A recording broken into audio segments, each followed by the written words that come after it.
नमस्कार दोस्तों, धर्म रहस्य चैनल में आप सभी का एक बार फिर से स्वागत है।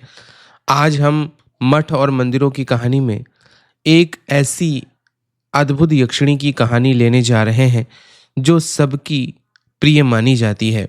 कहानी है एक ऐसी रतिप्रिया यक्षिणी की जो अपने प्रेम में किस तरह से डूबी और कैसे उसने एक मनुष्य के साथ विवाह किया।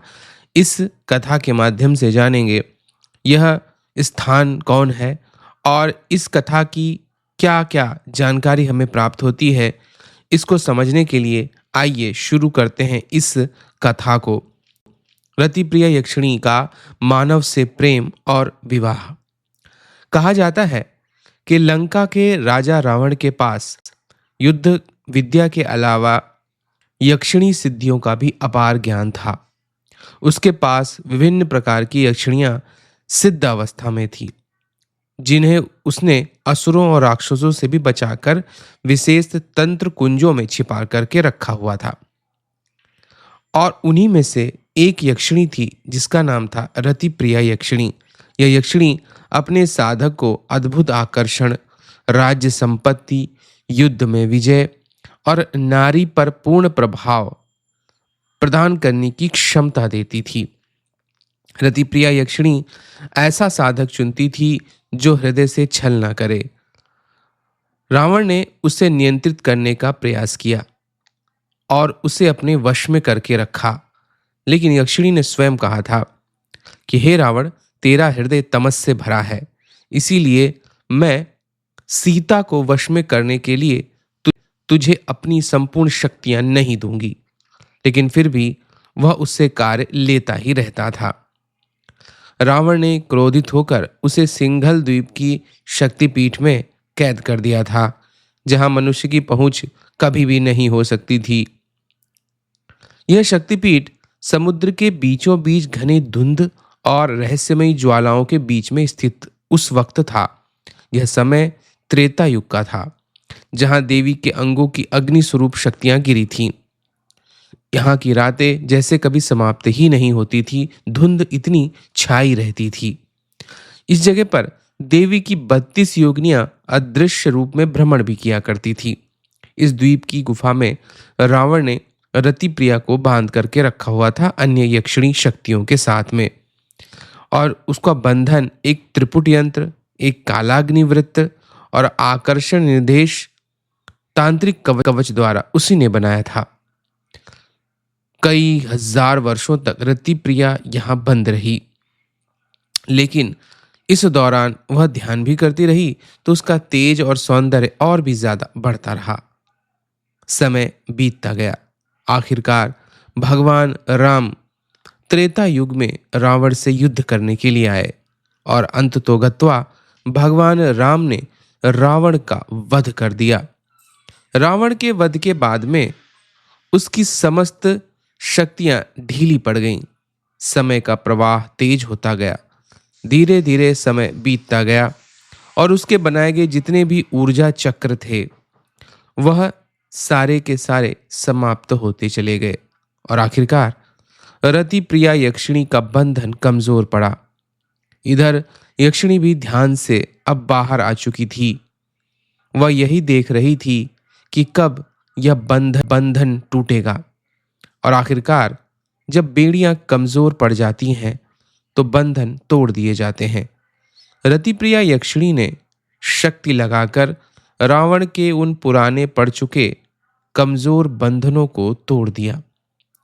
अब वह उस स्थान से बाहर निकली और जगत को देखने लगी।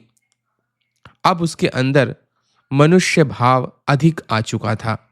उसने देखा कि वह यक्ष लोक नहीं जा सकती, कारण मनुष्य की तरह तंत्र से बंधी रहने के कारण और कई युगों तक इस प्रकार से उसके रहने के वजह से उसके अंदर मानव तत्व प्रबल हो गया था, और किसी भी साधना के द्वारा मानव तत्व किसी भी शक्ति के अंदर अगर प्रबल हो जाता है तो उसे मानव देह बनाकर रहना पड़ता है। ऐसा ही कुछ रतिप्रिया यक्षिणी के साथ हो गया था। रतिप्रिया चारों तरफ ढूंढने लगी कि कोई यक्षलोक का व्यक्ति या यक्ष शक्ति उसे मिल जाए, परंतु पूरे द्वीप पर कहीं भी उसे कोई ऐसा नहीं मिला। केवल मनुष्यों का एक गांव उसे दिखाई दिया, लेकिन वह उसके किसी कार्य का नहीं था। उसके लिए उसकी कोई भी आवश्यकता नहीं थी, कारण मनुष्यों से उनका कोई संबंध नहीं था। लेकिन एक रात्रि एक साधु साधना करते उन्हें मिल गया। वह एकांत कमरे में उत्तर दिशा की ओर चंदन की धूप लगाकर बैठा हुआ था, पद्मासन मुद्रा में, और मंत्र पढ़ रहा था, ओम ह्रीम रतिरम्या अविर्भाय स्वाहा। अपना नाम नाम सुनकर वह आश्चर्यचकित रह गई, इसलिए आकर्षित होकर साधु के पास पहुंच गई। साधु के चारों तरफ घूमने लगी। पायलों की झनकार सुनकर साधु का मन विचलित होने लगा। उसने ध्यानपूर्वक देखने की कोशिश की। उसे लगा कोई अप्सरा लगता है नजदीक आ गई है, क्योंकि रतिप्रिया के अंदर स्वतः ही काम शक्ति निवास करती है। इसी कारण से रतिप्रिया की ओर आकर्षण उस साधु का बहुत बढ़ गया था। अब वह उसे प्राप्त करना चाहता था। रतिप्रिया जैसे ही उसके और निकट आई, साधु पलटा और उसने तीव्रता से रतिप्रिया का हाथ पकड़ लिया। रतिप्रिया एकदम घबरा गई। रतिप्रिया ने कहा, मुझे छोड़ दो, तुम मुझे इस प्रकार नहीं पकड़ सकते। साधु कहने लगा, अब तुम मेरी बनोगी और तुम्हें अपना शरीर मुझे सौंपना पड़ेगा, मेरी पत्नी बनोगी। तब वह कहने लगी, नहीं, मैं ऐसा नहीं कर सकती। तुमने मुझे प्राप्त करने के लिए किया ही क्या है? न तो कोई साधना की और न ही मुझसे प्रेम किया। सिर्फ मेरे शरीर की सुंदरता से आकर्षित होकर तुम इस प्रकार की बातें कर रहे हो। यह सुनकर हंसते हुए साधु ने कहा, हाँ, यह सत्य है। मैं तो अपनी ही कुछ साधनाएं कर रहा था।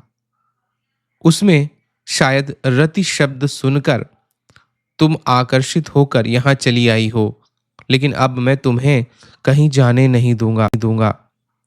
तुम्हारा शरीर का अंग अंग सुंदर है, जैसे चंद्रमा का प्रकाश किसी स्त्री के शरीर में आ गया हो। तुम्हारा गोरा बदन मुझे काम वासना भड़का रहा है। मैं तुमसे रति क्रिया करना चाहता हूं। तब रतिप्रिया ने कहा, सावधान साधु, ऐसे किसी को भी प्राप्त नहीं किया जाता। तुम बहुत गलत सोच रहे हो। मैं किसी भी प्रकार से तुम्हारे वश में नहीं आने वाली। यह सुनकर साधु को गुस्सा आया, क्रोधित हो गया। उसने कहा, भले ही तुम्हें मैं अपना ना बना सकूं, लेकिन अपने पास गुलाम बनाकर जरूर रख सकता हूं। उसने सामने के तांबे के दीपक में जलते हुए एक विचित्र प्रकार के यंत्र को, जो कि माला में पिरोया गया था, तुरंत ही पकड़कर रतिप्रिया के गले में डाल दिया। रतिप्रिया एक बार फिर से बंध चुकी थी। वर्षों की आजादी के बाद जब वह स्वतंत्र हुई थी, तो उसके मन में बहुत सारी अभिलाषाएं थीं, किंतु केवल कुछ ही समय में एक बार फिर से वह बंदी बन चुकी थी। साधु ने कहा, तुम्हारे पास कोई दूसरा प्रयोजन नहीं है। अब केवल तुम्हें मेरी आज्ञा माननी होगी। स्वयं को मेरे लिए समर्पित कर दो। मैं तुम्हें अपनी पत्नी बनाकर रखूंगा और भरपूर प्रेम दूंगा। रतिप्रिया यह जानती थी कि इस साधु का मन केवल काम वासना के लिए तड़प रहा है। इसके मन में प्रेम भाव नहीं मौजूद है। तो रतिप्रिया ने कहा, इसके लिए तुम्हें मुझे सिद्ध करना होगा। भले ही तुमने मुझे अपने वश में कर लिया है, इसलिए मैं तुम्हारा एक कार्य अवश्य करूंगी, तुम्हें भोजन देने का कार्य। साधु खुश हो गया। साधु बहुत ही कुटिल तांत्रिक था, जो वर्षों से चुड़ैलों को सिद्ध करने की कोशिश कर रहा था, लेकिन उसमें उसे सफलता नहीं मिल पा रही थी।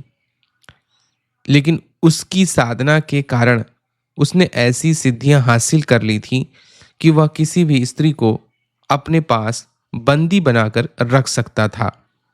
और इस बात का पूरा मौका उसे रतिप्रिया यक्षिणी के इस प्रकार आ जाने के कारण हुआ। रतिप्रिया यक्षिणी इस बात को समझ चुकी थी कि वह उससे मुक्त नहीं हो सकती, उसके पास उसे रहना ही पड़ेगा।